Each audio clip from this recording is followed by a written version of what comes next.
এতিয়া আপোনালোকে গুণগুণ চেতিয়াৰ ভিডিঅ' বজাই দিলে কঠিয়া লৈ পেলাই সিদিনাখনটো বেলেগ চিফ মিনিষ্টাৰ হলে ফোন কৰিলে তুমি বন্ধ কৰ কিন্তু যেহেতু আমি সঁচাটো জানো মোৰকে গোটেই হোৱাটছআপ ভৰি গল আপুনি অমুক মানুহক এভিকশন কৰিছে 13 ঘৰ মোৰ ওপৰত ইমান প্ৰেছাৰ পৰিলে তেতিয়া মই কলো যে নহয় মই ঠিক কৰি আছো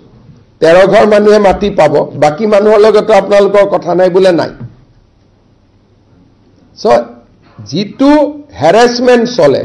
এটা অখিল গগৈ কৈছে এই হিমন্ত বিশ্ব শৰ্মাই কঠিয়া শেষ কৰি দিলে শেষ জিতু ভিডিঅ' হেতু ভিডিঅ'টো 2 লাখ মানুহে চাই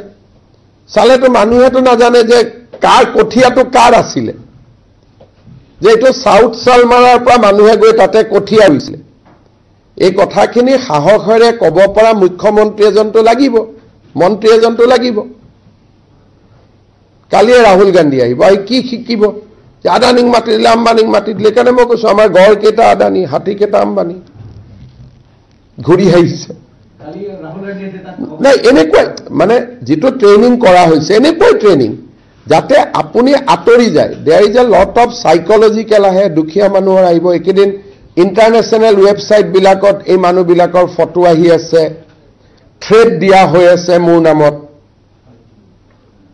গুটেই আপোনালোকে ইন্টাৰনেশনাল ওয়েবসাইট বিলাক পাৰ্টিকুলাৰ কিছুমান দেশৰ ওয়েবসাইট বিলাকত সেই থ্ৰেডটোক থিয় হৈ থাকিবৰ কাৰণে বেলেগ ধৰণৰ আপোনাক উইল পাৱাৰ লাগিব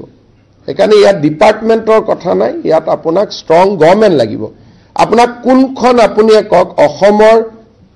জাতীয়তাবাদী নেতাবিলাকেও ইয়াক ক্ৰিটিসাইজ কৰি আছে কালি পৰখে মই লুৰিনজ্যোতি গগৈ ষ্টেটমেন্ট দেখি আছো এবিলাক কি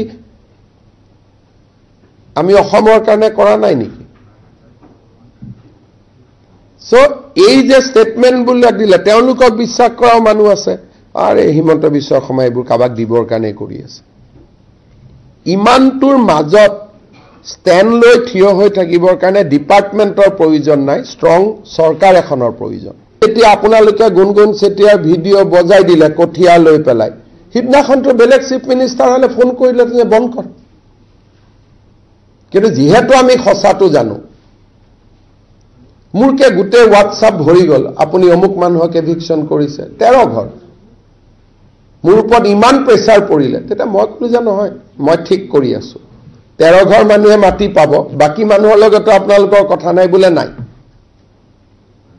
সো জিতু হ্যাৰাসমেন্ট চলে এটা অখিল গগৈ কৈছে এই হিমন্ত বিশ্ব শৰ্মাই কঠিয়া শেষ কৰি দিলে শেষ জিতু ভিডিঅ' হেতু ভিডিঅ'টো 2 লাখ মানুহে চাই চালেতো মানুহেতো নাজানে যে কাৰ কঠিয়াটো কাৰ আছিলে যে এটো সাউথ সালমাৰাৰ পৰা মানুহে গৈ তাতে কঠিয়া হৈছিলে এই কথাখিনি সাহসৰে ক'ব পৰা মুখ্যমন্ত্ৰী এজনটো লাগিব মন্ত্ৰী এজনটো লাগিব কালি ৰাহুল গান্ধী আহিব আই কি শিকিব আদানিক মাটি দিলে আম্বানিক মাটি দিলে কাৰণে মই কৈছো আমাৰ গড় কেইটা আদানি হাতী কেইটা আম্বানি ঘূৰি আহিছে কালি ৰাহুল গান্ধী নাই এনেকৈ মানে যেটো ট্ৰেইনিং কৰা হৈছে এনেকৈ ট্ৰেইনিং যাতে আপুনি আতৰি যায় there is a lot of psychological আহে দুখিয়া মানুহৰ আহিব একেদিন ইন্টাৰনেশনাল ওয়েবসাইট বিলাকত এই মানুহ বিলাকৰ ফটো আহি আছে থ্ৰেড দিয়া হৈ আছে মোৰ নামত গুটেই আপোনালোকে ইন্টাৰনেশনাল ওয়েবসাইট বিলাক পাৰ্টিকুলাৰ কিছুমান দেশৰ ওয়েবসাইট বিলাকত সেই থ্ৰেডটোক থিয় হৈ থাকিবৰ কাৰণে বেলেগ ধৰণৰ আপোনাক উইল পাৱাৰ লাগিব এখানে ইয়াত ডিপাৰ্টমেন্টৰ কথা নাই ইয়াত আপোনাক ষ্ট্ৰং গভৰ্নমেন্ট লাগিব আপোনাক কোনখন আপুনি কক অসমৰ জাতীয়তাবাদী নেতাবিলাকেও ইয়াক ক্ৰিটিসাইজ কৰি আছে কালি পৰখে মই লুৰিনজ্যোতি গগৈ ষ্টেটমেন্ট দেখি আছো এবিলাক কি আমি অসমৰ কাৰণে কৰা নাই নেকি সো এই যে ষ্টেটমেন্ট বুলা দিলে তেওঁলোকক বিশ্বাস কৰা মানুহ আছে আৰে হিমন্ত বিশ্ব শৰ্মা এইবোৰ কাবাক দিবৰ কাৰণে কৰি আছে ইমানটোৰ মাজত ষ্টেণ্ড লৈ থিয় হৈ থাকিবৰ কাৰণে ডিপাৰ্টমেন্টৰ প্ৰয়োজন নাই ষ্ট্ৰং সৰকাৰ এখনৰ প্ৰয়োজন